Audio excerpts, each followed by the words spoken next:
Hello everyone, welcome to target competition. Target competition YouTube channel में आपका स्वागत है।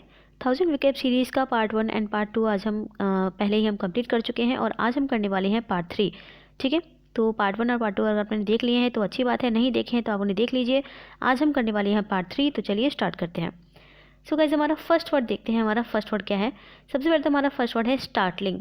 स्टार्टलिंग का मतलब क्या होता है? स्टार्टलिंग का मतलब होता है कोई चीज़ जो कि आपको चौंका दे, यानी चौंकाने वाली चीज़। स्टार्टलिंग का मतलब क्या होता है? चौंकाने वाली चीज़। जैसे कि आपके लिए कोई चीज़ अगर स्टार्टलिंग है तो आप क्या बोलोगे? This thing is startled, this thing startled me. क्या बोलोगे? This thing startled me. या किसी सीन ने आपको स्टार्टल कर दिया तो आप बोलोगे दिस सीन स्टार्टल्ड मी। ठीक है, यानी कि इस सीन ने मुझे चौंका दिया। स्टार्टल मतलब चौंकना। अब ये कैसे यूज़ हुआ सेंटेंस में? एडजेक्टिव की तरह यूज़ हुआ। ठीक है, जैसे आप एडजेक्टिव की तरह कैसे बोलोगे कि मान लो कोई चीज़ है, तो कोई चीज़ आपके लिए स्टार्टलिंग थी तो आप क्या बोलोगे? It was startling for me. It was startling for me. और आप इसे वर्ब की तरह भी यूज़ कर सकते हो कि दिस थिंग या दिस सीन स्टार्टल्ड मी। ठीक है, सो वर्ब और एडजेक्टिव दोनों तरीके से आप इसका यूज़ कर सकते हैं। इसका मीनिंग हमने देख लिया और आपको पार्ट ऑफ स्पीच की याद रखनी है। इसकी पार्ट ऑफ स्पीच है एडजेक्टिव एंड वर्ब दोनों। और आप इसे सिनोनिम्स क्या होते हैं इसके? एस्टोनिश मतलब भी चौंकना होता है, एस्टोनिश इसका सिनोनिम हो जाएगा। इसके अलावा अलार्मिंग, शॉकिंग, अनएक्सपेक्टेड, सरप्राइजिंग, ये सब क्या है? इसके सिनोनिम्स हैं।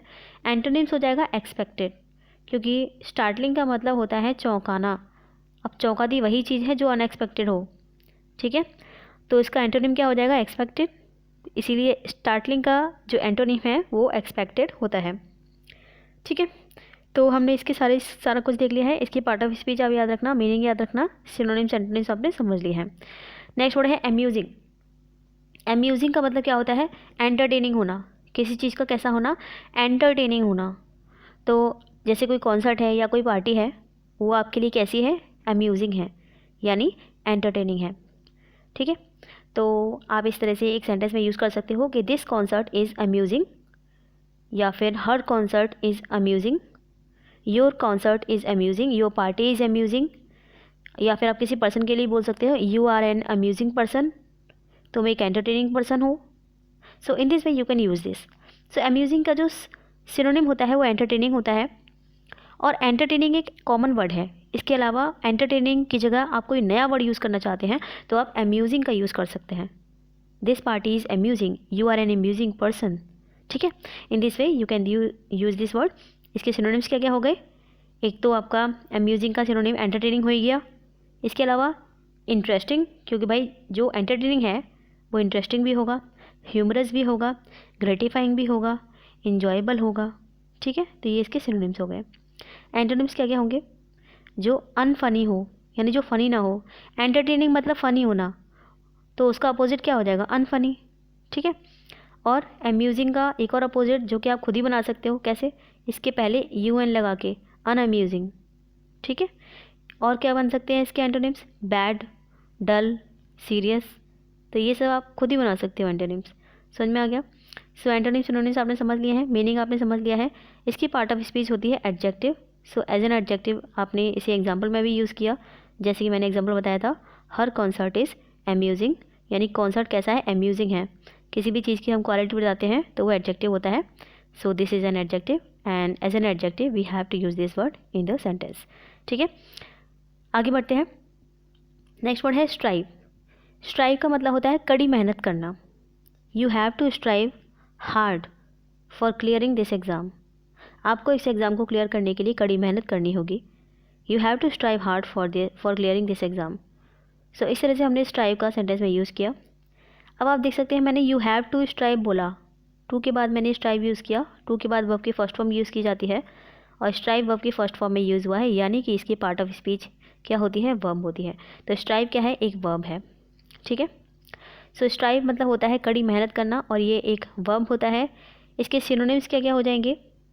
आप कड़ी मेहनत कर रहे हैं, यानी कि आप प्रैक्टिस कर रहे हैं, राइट? स्कफल कर रहे हैं, ब्रॉल कर रहे हैं, तो ये इसके सिनोनिम्स हो गए। तो इस तरह से आप इसको याद रख सकते हैं। इसके सिनोनिम्स आप खुद भी बना सकते हैं। कड़ी मेहनत करना, स्ट्राइव मतलब कड़ी मेहनत करना। ठीक है, so I hope this is clear. और इसका पार्ट ऑफ स्पीच होता है वर्ब। आगे बढ़ते हैं। एस्पायर। एस्पायर का मतलब होता है किसी चीज़ की इच्छा रखना यानी आकांक्षा रखना। You are aspiring something, you have aspiration for something, यानी कि आप किसी चीज़ की आकांक्षा रख रहे हैं। जैसे कि आपने किसी का नाम भी सुना होगा, जैसे नाम लिखा रहता है बैंक एस्पिरेंट, यानी कि बैंक की आकांक्षा, यानी कि उसके अंदर एक बैंकर बनने की क्या है, आकांक्षा है। सो एस्पायर का मतलब होता है आकांक्षा करना। एस्पायर टू बिकम सक्सेसफुल, अगर आप सक्सेसफुल होने के लिए एस्पायर कर रहे हैं तो इसका मतलब यह है कि आप सक्सेसफुल होना चाहते हैं। अगर आप सक्सेसफुल होने के लिए एस्पायर कर रहे हैं मतलब आप सक्सेसफुल होना चाहते हैं। तो एस्पायर का मतलब होता है आकांक्षा रखना, और ये क्या होता है, वर्ब होता है। ठीक है, वर्ब होता है। और इसका आप सिनोनिम्स क्या क्या बना सकते हो, जैसे कि डिज़ायर, आकांक्षा होना यानी किसी चीज़ की इच्छा होना, और डिज़ायर माने इच्छा होता है, तो ये इसका सिनोनिम डिज़ायर हो जाएगा। इसके अलावा क्रेव हो जाएगा, परस्यू हो जाएगा। ठीक है, एंटोनिम्स क्या हो जाएंगे इसके, हेट, डिसलाइक, क्योंकि किसी चीज़ की इच्छा होना यानी कि आप उसे पसंद करते हैं, उस चीज़ को, उस बैंकिंग को आप पसंद करते हैं, इसलिए आप बैंकिंग में जाना चाहते हैं। तो वो आपका लाइक हो गया, यानी आपको वो चीज़ पसंद है, लाइक करते हो आप उस चीज़ को। लेकिन उसका अपोजिट क्या हो जाएगा, डिसलाइक हो जाएगा, हेट हो जाएगा। तो इसीलिए एस्पायर का जो अपोजिट है वो डिसलाइक, हेट, डेस्पाइस, ये सब हो जाएंगे। ठीक है, so I hope this is clear. Next word पे चलते हैं। नेक्स्ट वर्ड है इन्वेंट्री। इन्वेंट्री का मीनिंग देखिए क्या होता है, कोई लिस्ट। इन्वेंट्री का मतलब होता है कोई लिस्ट। कैसी लिस्ट, किसी भी तरह की भी लिस्ट हो सकती है, ग्रॉसरी की लिस्ट हो सकती है, या आप किसी और चीज़ की भी लिस्ट हो सकती है, बुक्स की लिस्ट हो सकती है। तो किसी भी चीज़ की लिस्ट यानी वस्तुओं की जो लिस्ट होती है उसको बोलते हैं इन्वेंटोरी। क्या बोलते हैं, इन्वेंटोरी। तो जैसे कि हम बोल सकते हैं, मान लीजिए आप किसी इन्वेंटोरी को या किसी लिस्ट को आप चेक कर रहे हो, तो आप क्या बोलोगे, आप अगर किसी सामान की लिस्ट को चेक कर रहे हो तो आप क्या बोलोगे कि I am checking the inventory. क्या बोलोगे, I am checking the inventory. So inventory का मतलब होता है सामानों की लिस्ट होना। और ये क्या होता है, नाउन होता है। इन्वेंटोरी की पार्टिसिपेट क्या होती है, नाउन होती है। तो आप इसे एज अ नाउन सेंटेंस में यूज़ कर सकते हैं। इसका सिनोनिम क्या होता है, इन्वेंटोरी यानी कि इंडेक्स होना एक तरह से। इंडेक्स का मतलब क्या होता है, इंडेक्स का मतलब ये लिस्ट होता है। कोई बुक होती है, उसके फर्स्ट पेज पर इंडेक्स लिखा रहता है और उसके नीचे सारे चैप्टर्स के नाम, सारे टॉपिक्स के नाम लिखे रहते हैं पेज नंबर के साथ। तो वो क्या हो गई, इंडेक्स हो गई, लिस्ट हो गई। तो इसलिए इन्वेंटरी का जो सिनोनिम है वो इंडेक्स हो जाएगा। इसका जो पार्ट ऑफ स्पीच है वो नाउन होता है। जैसे कि आप बोल सकते हो कि I am checking the inventory. तो इन्वेंटरी द के बाद यूज़ हुआ, द के बाद क्या आता है, नाउन आता है। ठीक है, सो इन्वेंटरी का मतलब आप याद रखना, इसका मतलब होता है सामानों की लिस्ट। नेक्स्ट वर्ड है डिवॉइड। डिवॉइड का मतलब होता है पानी से, मतलब किसी चीज़ से रहित होना। रहित होने का मतलब है कि मान लीजिए कोई रिवर है, उस रिवर में क्या है, पानी नहीं है, तो वो क्या है, river. The river is devoid of water, यानी कि वो नदी पानी से रहित है, उसके अंदर पानी नहीं है। The river is devoid of water, सूख गई है नदी। ठीक है, सो डिवॉइड का मतलब होता है किसी चीज़ से रहित होना, यानी कोई चीज़ किसी चीज़ में ना होना। ओके, जैसे ग्लास है, ग्लास में पानी नहीं है, सो हम क्या बोल सकते हैं, the glass is devoid of water. The glass is devoid of water, यानी कि उस ग्लास में पानी नहीं है। ठीक है, so in this way you can use this word devoid. And इसकी पार्ट ऑफ स्पीच क्या होती है, डिवॉइड हमने किस तरीके से सेंटेंस में यूज़ किया, the river is devoid of water, यानी कि ग्लास नदी में क्या है, पानी नहीं है। तो एज एन एडजेक्टिव हमने इस तरह से इसको यूज़ किया है। So I hope this is clear. इस तरह से आप इसको सेंटेंस में यूज़ कर सकते हैं। इसका मतलब हमने देख लिया कि किसी चीज़, मतलब कोई चीज़ खाली होना एक तरह से। जैसे रिवर क्या थी, खाली थी, उसमें पानी नहीं था। ग्लास क्या था, खाली था, उसमें पानी नहीं था। तो यानी किसी चीज़ की किसी चीज़ में कमी होना, उसको बोलते हैं डिवॉइड होना। Okay, I hope this is clear. Let's move to the next word. Next word होता है कंटेन। कंटेन का मतलब होता है एक तरह से, जैसे कि बोतल है बहुत सारी, उसमें कुछ भी भरा हुआ है, फॉर एग्जांपल शरबत या फिर कुछ भी हम ले सकते हैं, उसमें भरा हुआ है, पानी भरा हुआ है मान लीजिए। तो हम बोल सकते हैं कि कुछ बोटल्स है उसमें पानी भरा हुआ है, तो हम बोल सकते हैं these bottles contain water. These bottles contain water, यानी कि इन बोतल के अंदर क्या है, वाटर है। तो कंटेन का मतलब ये तो एक जनरल मीनिंग हुआ, किसी चीज़ का किसी चीज़ में होना, है ना, ये तो जनरल मीनिंग हुआ। आप ये सब जानते होंगे, ठीक है। तो इसको आप याद रखिएगा। कंटेन का मतलब होता है कोई चीज़ किसी चीज़ में होना, लेकिन कंटेन का एक और मीनिंग होता है, वो पता है क्या होता है? कंटेन का मीनिंग होता है रेस्ट्रिक्ट, यानी कि रेस्ट्रिक्ट का मतलब क्या होता है? देखिए कि आपने किसी चीज़ को रोक के रखा है। मान लीजिए आपने किसी पर्सन को रोक के रखा है, उसको कोई काम नहीं करने दे रहे हो। मान लीजिए किसी पर्सन को आप कोई काम नहीं करने दे रहे हो, तो आपने इसे होल्ड करके रखा है, रोक कर रखा है, रेस्ट्रिक्ट करके रखा है। तो रेस्ट्रिक्ट का जो सिनोनिम होता है वो कंटेन होता है। तो कंटेन का मीनिंग भी वही होता है जो रेस्ट्रिक्ट का होता है, ठीक है। तो ये दूसरा मीनिंग है कंटेन का, इसको याद रखना। एक तो कंटेन का मतलब होता है कि आपके किसी चीज़ में कोई चीज़ होना, जैसे बॉटल्स में वाटर है, तो बॉटल्स में क्या है? वाटर है, तो हम बोल सकते हैं दीज बॉटल्स कंटेन वाटर। लेकिन दूसरा मीनिंग इसका रेस्ट्रिक्ट के सेंस में होता है। कंटेन मतलब किसी को रोक के रखना, रेस्ट्रिक्ट करके रखना, ठीक है। सो ये दोनों मीनिंग ही आप याद रखना, और ये वर्ब की तरह ही यूज़ होता है, दोनों मीनिंग में ही ये एज अ वर्ब ही यूज़ होगा, ठीक है। तो एज अ वर्ब आप इसको सेंटेंस में यूज़ कर सकते हैं। और इसके अगर मैं सिनोनिम्स की बात करूँ तो आप बोल सकते हो, जैसे कि आपने किसी को कोई चीज़ किसी के अंदर है, यानी जैसे बोतल के अंदर पानी था, तो आप उसको क्या बोलोगे? इन्वॉल्व, ठीक है। इन्वॉल्व मतलब भी शामिल होना। एंड इनकॉर्पोरेट बोल सकते हो, अकोमोडेट बोल सकते हो, ठीक है। और एनक्लोज बोल सकते हो, हैव बोल सकते हो। एंटोनिम्स फिर इसके क्या क्या हो जाएंगे? एंटोनिम्स हो जाएंगे, जैसे कि मैंने कंटेन का एक मीनिंग आपको बताया था, दूसरा रेस्ट्रिक्ट के सेंस में, तो उसका अपोजिट क्या हो जाएगा? रेस्ट्रिक्ट का अपोजिट क्या होता है? रिलीज़ करना, छोड़ देना। तो इसका एंटोनिम क्या हो जाएगा? रिलीज़ करना, एक्सक्लूड करना, फ्री करना, लेट गो, ठीक है। ये इसके एंटोनिम्स हो जाएंगे। सो आई होप कंटेन का मीनिंग आपको समझ में आ गया। कंटेन के दो मीनिंग है, एक तो किसी चीज़ का किसी चीज़ के अंदर शामिल होना, और दूसरा रेस्ट्रिक्ट के सेंस में होता है, किसी को कंटेन करके रखना, रेस्ट्रिक्ट करके रखना। नेक्स्ट वर्ड है डेसिमेटेड।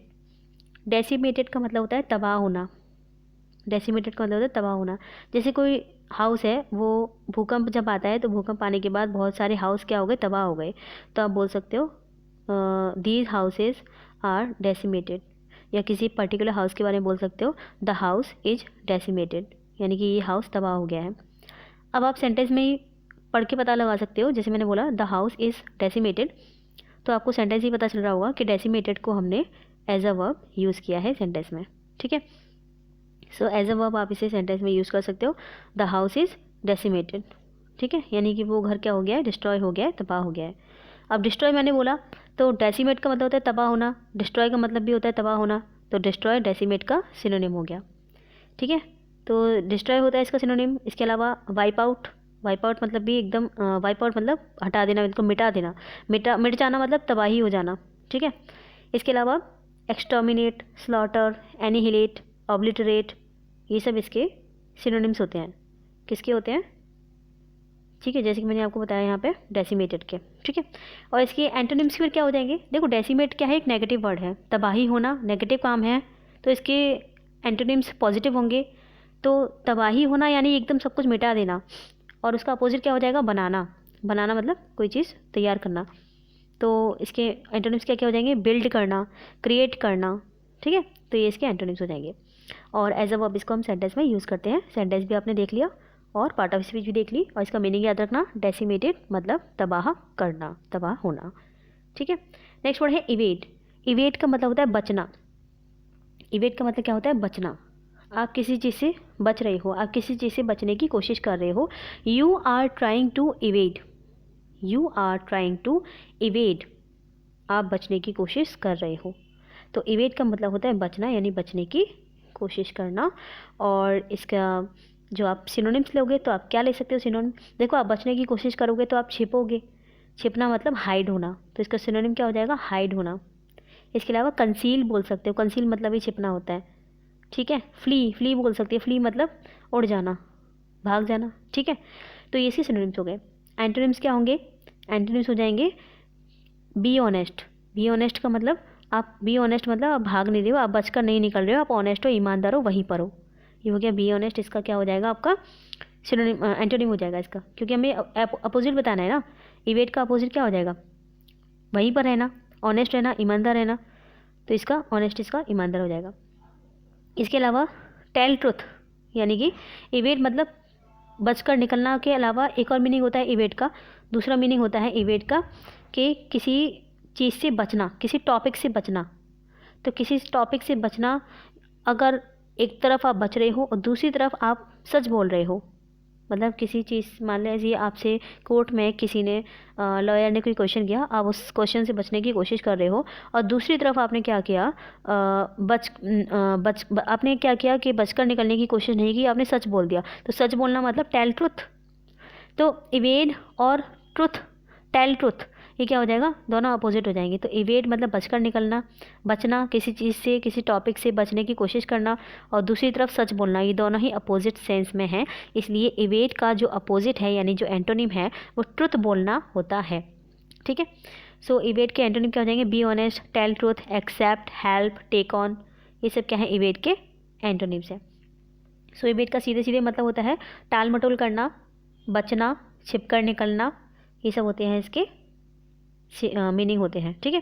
सो इवेड को हमने किस तरह से यूज़ किया सेंटेंस में, कि जैसे he is trying to evade, यानी कि वो इवेड करने की कोशिश कर रहा है, बचकर निकलने की कोशिश कर रहा है। ठीक है। नेक्स्ट वर्ड होता है जेपर्डाइज।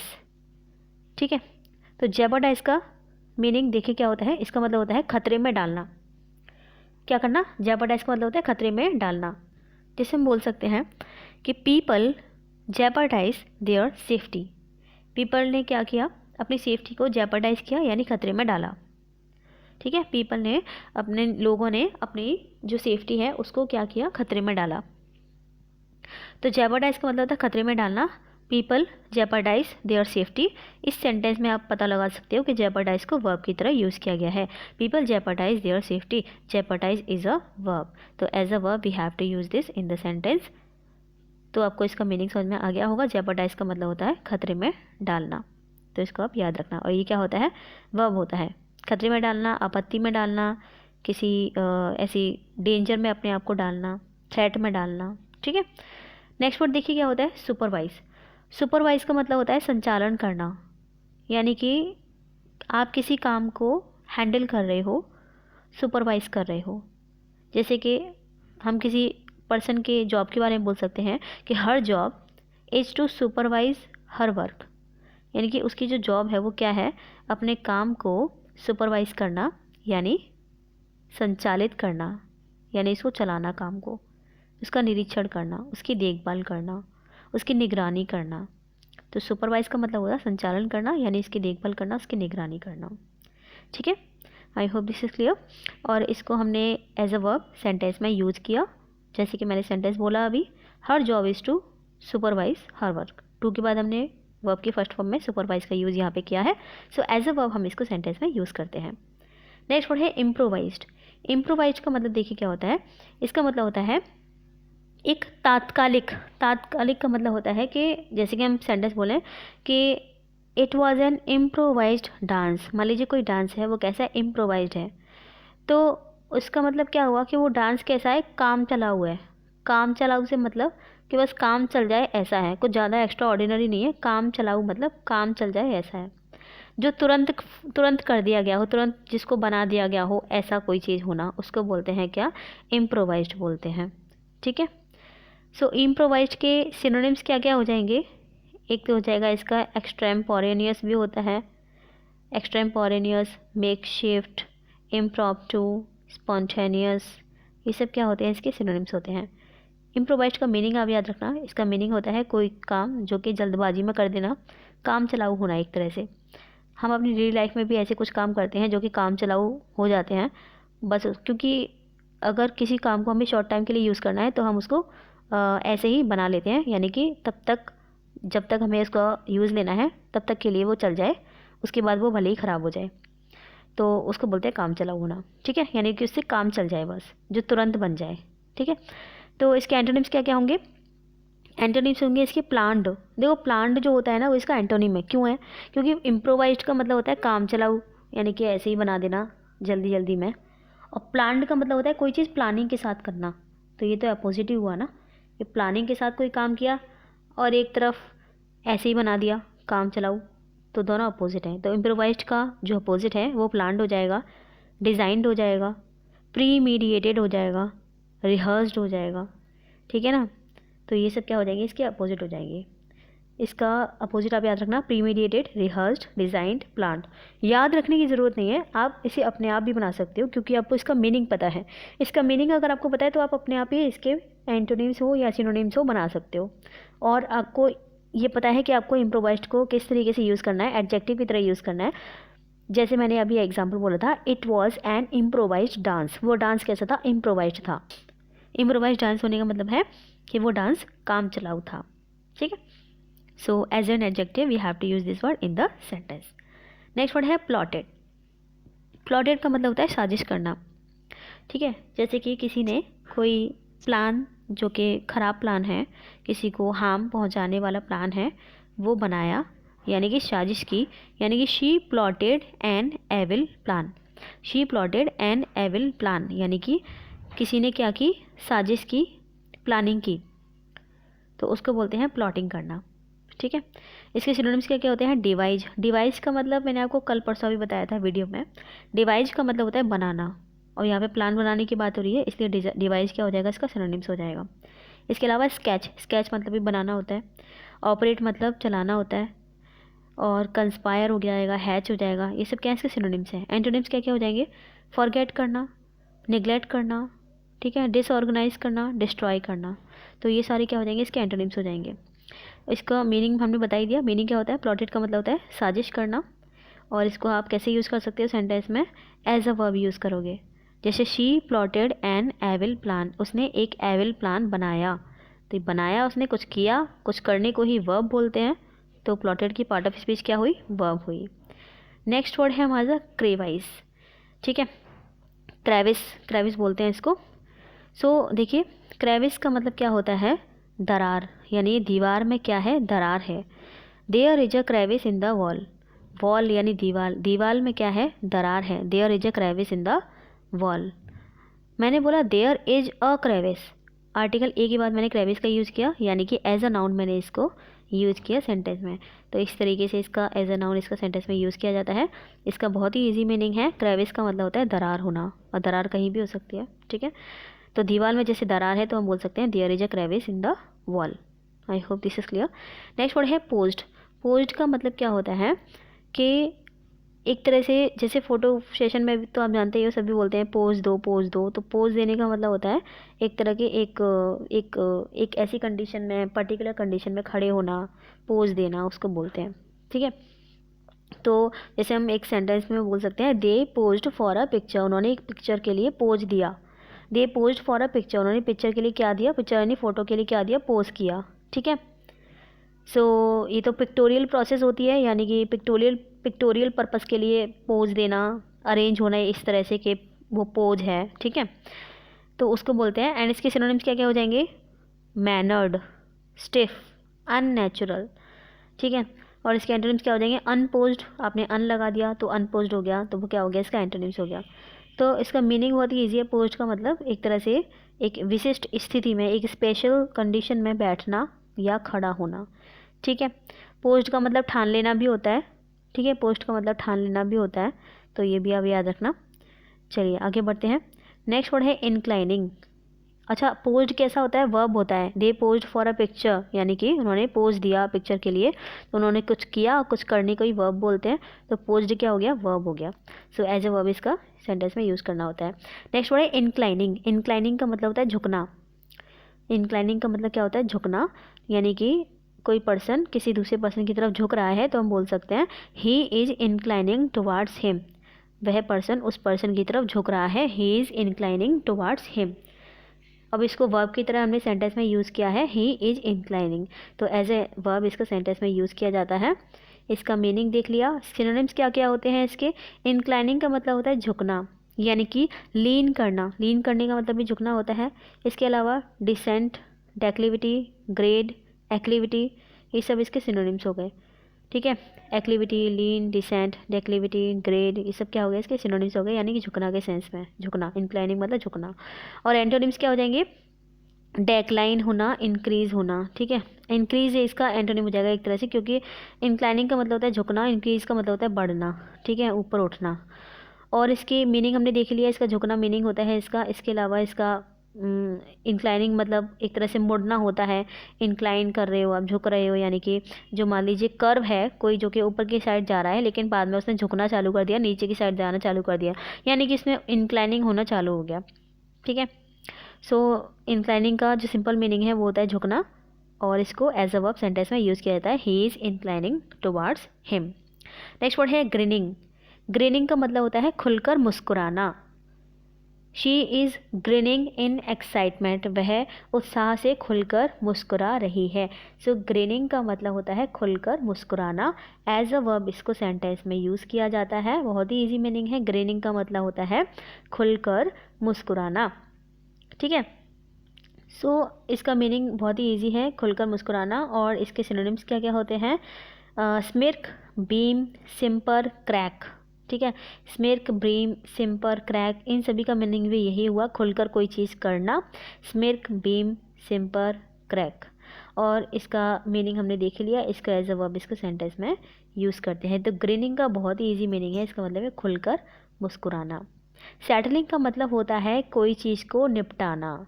सेटलिंग का मतलब क्या होता है? कोई चीज़ को निपटाना, जैसे कि कोई किसी दो पर्सन के डिस्प्यूट को, यानी कि लड़ाई को, विवाद को, बहस को सेटल कर रहा है, यानी कि उसको निपटा रहा है।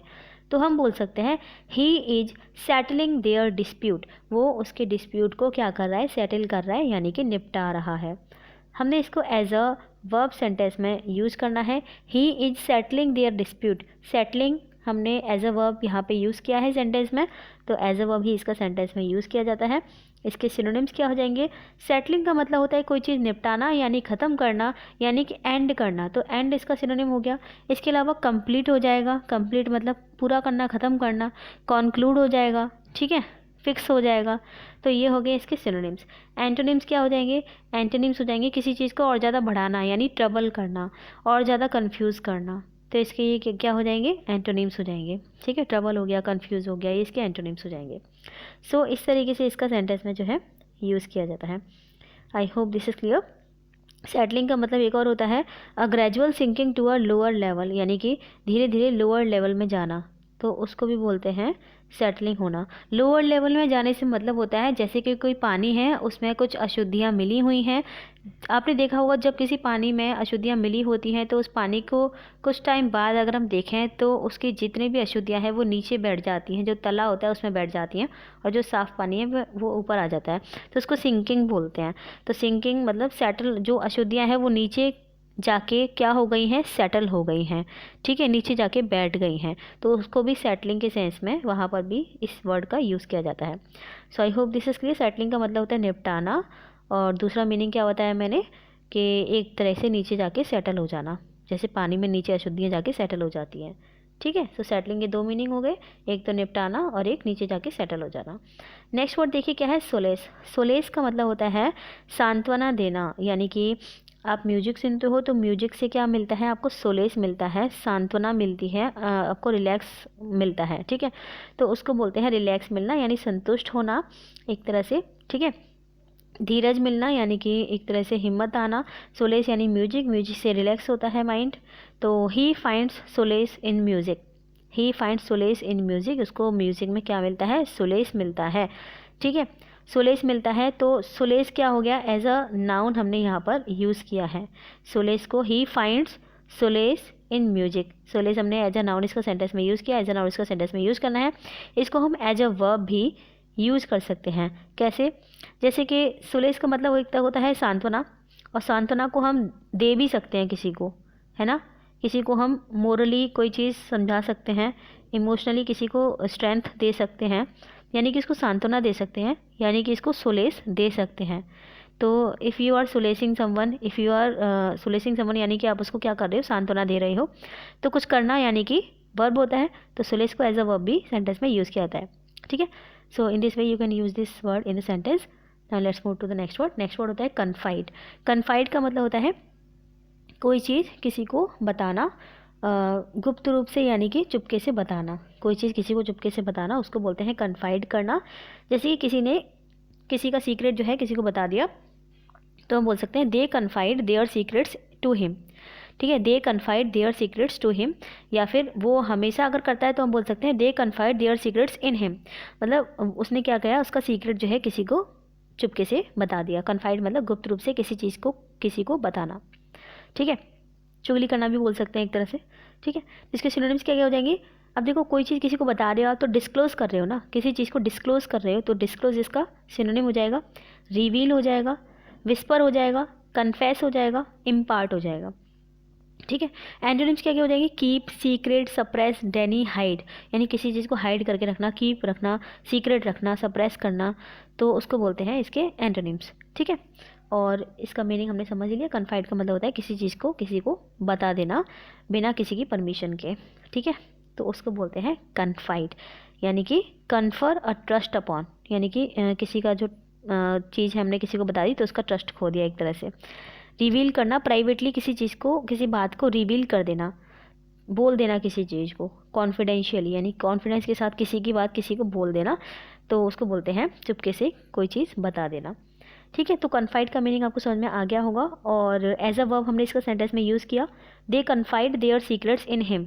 दे कन्फाइड यानी कन्फाइड किया उन्होंने सीक्रेट्स को, तो कुछ करने का मतलब क्या होता है, वर्ब होता है, तो कन्फाइड क्या हुआ, एक वर्ब हुआ, ठीक है। So I hope this is clear. So guys I hope आपको इन सभी का मीनिंग जो है समझ में आ गया होगा। मैं एक बार आपको सभी वर्ड्स जो है रिवाइज़ करा देती हूँ, जितने भी वर्ड्स हमने अभी तक किए हैं स्टार्टलिंग से लेकर उन सभी का रिवीजन कर लेते हैं एक ही बार में, ठीक है। सो स्टार्टलिंग का मतलब मैंने आपको बताया था चौंकाने वाला, कोई चीज़ कैसी होती है, चौंकाने वाली। अम्यूजिंग का मतलब होता है कोई चीज़ जो कि एंटरटेनिंग होती है, उसे अम्यूजिंग बोलते हैं। स्ट्राइव का मतलब होता है कड़ी मेहनत करना, ठीक है। एस्पायर का मतलब होता है किसी चीज़ के लिए इच्छा रखना, यानी कि आकांक्षा रखना, जैसे कि आपको अपनी जॉब के लिए क्या है, इच्छा है, आकांक्षा है, तो एस्पायर कर रहे हो आप उस चीज़ के लिए। इसके अलावा इन्वेंट्री का मतलब होता है किसी चीज़ की लिस्ट होना। इन्वेंट्री का मतलब क्या होता है, किसी चीज़ की लिस्ट, ग्रॉसरी की लिस्ट।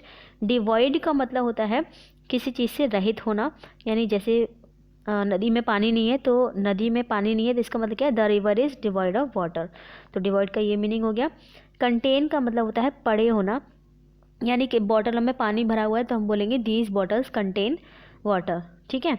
इसके अलावा कंटेन का मतलब रेस्ट्रिक्ट के सेंस में भी होता है, जो मैंने आपको बताया था। डेसिमेटेड का मतलब होता है तबाह होना, यानी कि भूकंप आने के बाद सारे घर तबाह हो गए तो हम बोल सकते हैं दीज हाउसेज वर डेसिमेटेड, ठीक है। इसके अलावा मैंने आपको बताया था इवेड। इवेड का मतलब क्या होता है, बचना, ठीक है। इवेड का मतलब क्या होता है, बचना। और टाल मटोल करना, ये भी होता है इवेड का मीनिंग, तो आप ये याद रखना। जेपर्डाइज का मतलब क्या होता है, खतरे में डालना। जेपर्डाइज का मतलब क्या होता है, खतरे में डालना, जैसे कि लोगों ने अपने आप को ही खतरे में डाल दिया, तो या किसी और को खतरे में डाल दिया, जोखिम में डाल दिया, डेंजर में डाल दिया, तो उसको बोलते हैं खतरे में डालना। तो जेपर्डाइज का मतलब होता है खतरे में डालना, ठीक है।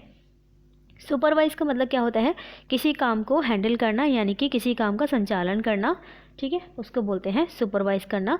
इम्प्रोवाइज्ड का मतलब होता है कोई काम जो कि ऐसे ही कर दिया गया हो, यानी कि काम चलाऊ काम होना, कोई चीज़ जो अपने काम चलाऊ बना दी, उसको बोलते हैं इम्प्रोवाइज्ड, यानी कि जल्दी जल्दी बना देना, काम चलाऊ कोई काम कर देना। जैसे कि स्टेज पर डांस करने को किसी को कहा गया, अब उसने रिहर्सल तो की नहीं स्टेज पर डांस करने के लिए, लेकिन इसको जैसा आता था वैसे उसने कर दिया, तो वो काम चलाऊ हो गया, ठीक है, इसको बोलते हैं काम चलाऊ।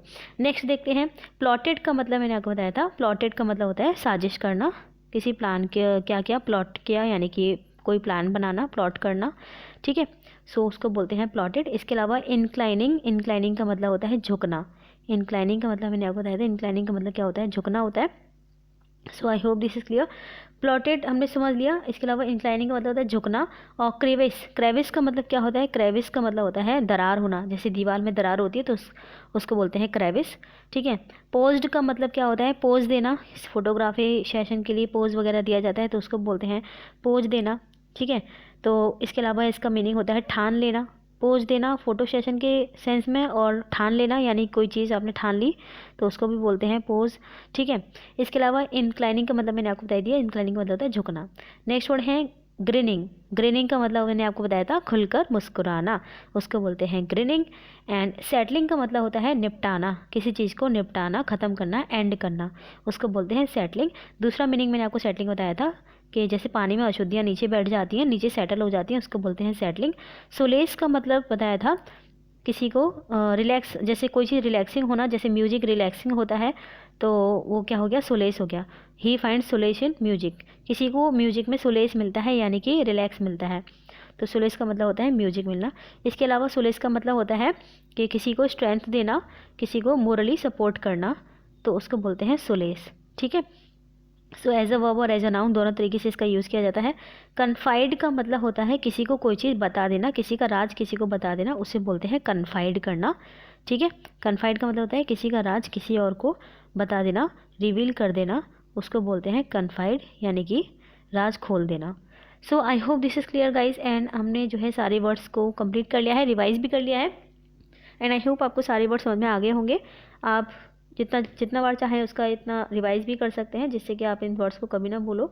एंड अब हम करेंगे पार्ट 4 कल। सो आई होप आपको सही वर्ड समझ में आ गए होंगे। अगर आपको कोई कंफ्यूजन है तो आप मुझे कमेंट बॉक्स में ज़रूर बताइएगा। Thank you so much for watching the video. Happy learning.